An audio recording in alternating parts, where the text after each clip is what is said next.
Hope you're having a good day. It has become hot here in Kyoto. I wanted to mention just before we get into this private school versus public school that if you want to get your questions answered, I'll flash up my contact address for asking me questions down at the bottom of the screen, contact@DaveTrippinJapan.com, as well as my website if you want to go there and check out my blog and the merch store and stuff like that. The merch store is getting a big update soon. I've been working with my friend to design some really cool stuff. That said, let's get into it. So you've got your private school, you got your public school, and I can speak from a place of experience here because I did for several years teach in the public sector, and as well I taught in the private, and they're totally distinct. That's the thing to take away most immediately from this discussion, is that you're going to have different goals if you want to do one or you want to do the other, and it can lead into a variety of different directions. So let's start with the first one, and it's the one that people are most likely to come over and do because they won't have access to private schools yet until they get here to be able to be hired by one, and that is the public school system. So the public school system, first of all, it has two ways of entry within it, and you have that barrier of entry, which is that you must necessarily have a degree. You have to have a degree. It's a non-negotiable. That's how you get into the public school system. So another detail about the public school system, and I could make a more dedicated video to this so this doesn't become 20 minutes, but you have basically, were you to work for a dispatch company, say something like the illustrious Interact, or you can work for the BOE, the Board of Education, the Kyoiku Inkai. I did both. So let's just talk about kind of the benefits if you were talking about a dispatch company. Dispatch companies like Interact, like Borderlink, like all these ones that you've likely seen, the benefit of them is that they're really geared towards their whole business model, which is that they expect a high turnover rate, and that when people come here to do that they're going to be here for a year, maybe 2 years, maybe they milk you for 3, and then you go back to your country. And that's cool. If you're expecting only you want to come here, you want to experience another culture, that's awesome. There's nothing wrong with that. But then you can expect sort of obvious limitations because of that. So I got a little feedback from the last video I did. The landscape has changed somewhat in terms of what you'll be paid. And where I started at $250, they prorated a couple months. Now they don't prorate you, but I think somebody said it was something like $200 or $220,000 per month. So what you're getting with that, this lower pay and this that they expect you to leave, is that it is far and away more casual, and where you may want to invest a great deal into it, you could be like this incredible teacher, and maybe you're doing this in fact because you'll be a teacher back in your own country, and so this is some great experience. You can do that, but the expectations, the bar is not high when you're there. A monkey could do this, and in a lot of cases, you're very strictly teaching in the context as a ALT, which is the assistant language teacher. So what that means is that you kind of have a secondary role to whatever the other teacher in the class is doing.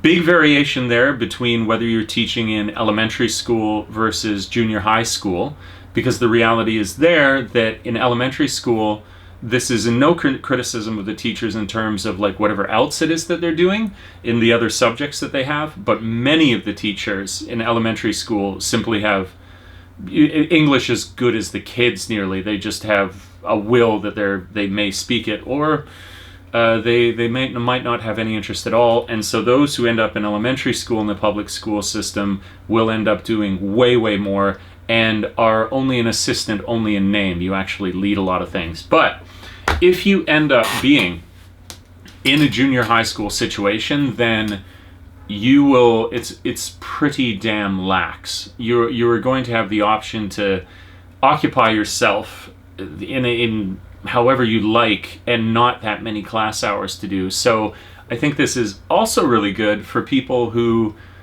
are in that downtime able to apply themselves to something that they might be really interested in. I, for example, wrote a book. I also studied a lot of Japanese, and many of the schools were like, oh, he's studying Japanese, that's cool to do in his downtime. They don't mind that. But definitely one of the quickest things that you would notice is the actual workload when comparing something like the public and the private sector. In addition to that, the hours. So the hours that you're going to work when you're in these places, it's kind of like you'll start at the usual, maybe like between 8 and 9 o'clock. That's when you're expected to be at the school. And then you're going to finish up very usually between 3:30 or 4:30, something like that. And you're going to have probably extended breaks in there where you're just at your desk doing, as I said, studying or doing whatever else you might to occupy your time. And the other point that I've hit on here is that your pay is kind of naturally repressed.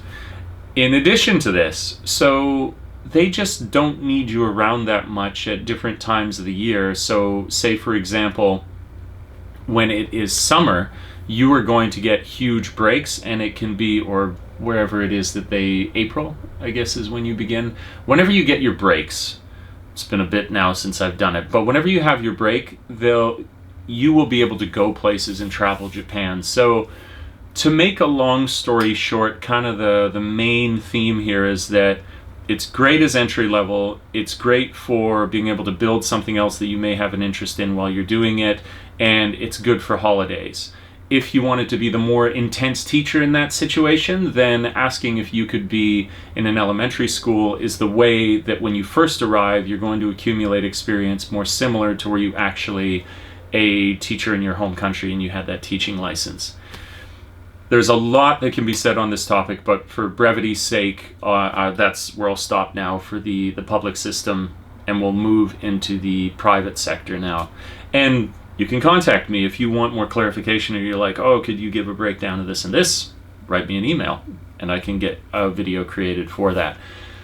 What can happen in the private sector? So I think the private sector is very much for people who are thinking in a longer term for in the country, and who are also interested to become a full professional licensed teacher. So, for example, one of the most obvious and distinct things that can happen were you working at a private school is that they may sponsor you for a teacher's license, and that's what happened to me. So I worked with a private school, I got a teacher's license, and then no more assistance was required. No, not that I needed any. Finally, when I transitioned to there, I was working at an elementary school for so long that I was rarely ever assisted, and in fact, sometimes not at all, even with the teacher present.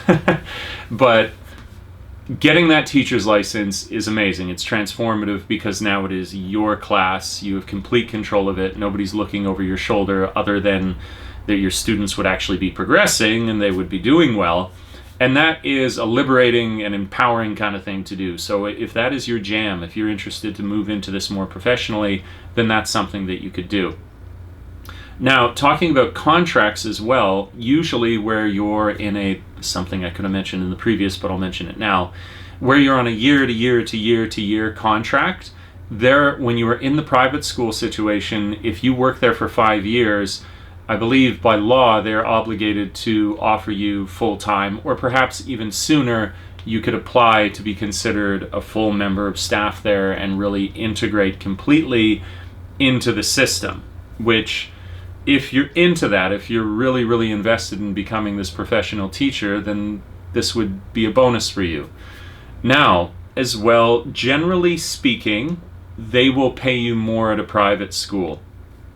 Now, be careful, because the increment in which they pay you more will not be equivalent to the additional amount of work that you had to do. So when I was working at this private school, and it was a positive experience, I should say that. It was maybe the best experience I had teaching when I was here.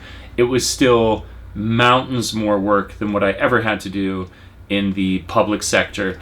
And a lot of that had to do with, it was kind of interesting setup at the school, where they had quite an extensive foreign staff. There was a whole English department, and there were perhaps, 2, 4, 6, 8, maybe 8 foreign teachers there, and you were responsible. You usually had some sort of advanced grade that had some degree of bilingualism to them, that you needed to design a term test for these students. And these term tests need to be the professional level, And forget about just the quality of the questions that are on it, the formatting and the time that went into this. You would have periods of time at the school where I was putting in somewhere in the realm of, like, for a couple of weeks you were putting in between like 10 and 14 hour days to try and like balance everything else that you were doing. And this is not to be paid overtime. So there is a real, like, you do this because you love this, yeah, you might be getting paid a little bit more, but no way does it balance out to the actual number of hours that you're putting in. Now, not all private schools are made in the same way. You'll probably find some variation there, but kind of generally speaking, this is the sort of vibe that I think you can expect there. Were you at a private school, you're going to have a greater workload, but that greater responsibility comes with you being treated more as an actual full member of staff, which, if that's your jam, then that's really, really cool. That's what you may want. As well with that, you can probably find yourself, were it not, the state of the world as it was, you might find yourself in private schools doing a little bit more kind of interesting travel. For example, again, at the private school I was at, were things running par usual, then they actually had a program where you would go to England and the kids would go for a trip, so you get a chance to go there. It would be very cool. We, of course, didn't do it in the, I guess it was over a year ago now that I was working there. But you have other kind of grander travel opportunities, perhaps grander opportunities to become involved with whatever it is that the school is doing there. And so, were I to choose one, for me, for what I had gone through, I was ready to be in a private school at the end of it, but I can't speak for you. Hearing what I've had to say, you'd have to kind of make that decision for yourself. And of course, I would entice you to write me down below if you have a preference, or, yeah, what would you want to do if you saw yourself like moving in a trajectory through that system? Would it be to immediately go to a private school? Hard to say. You can also more reliably use the private school experience for something like if you were going to teach at a university, which might then be the next step that you take.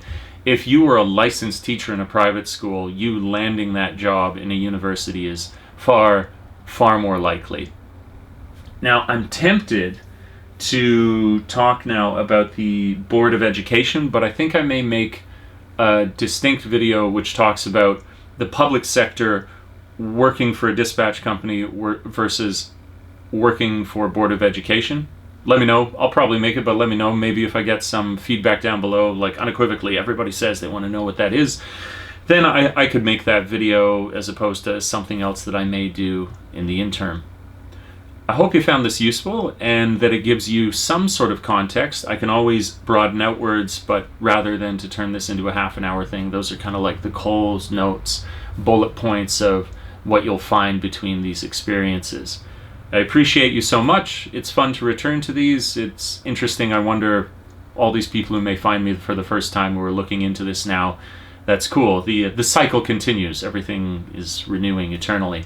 Thank you very much. Really appreciate you. There'll be much more to come out. There was all that contact information down at the bottom below. If you do want to write me a question, please consider supporting me on Patreon. That's huge as well. Take care out there, and I'll catch you in the next one.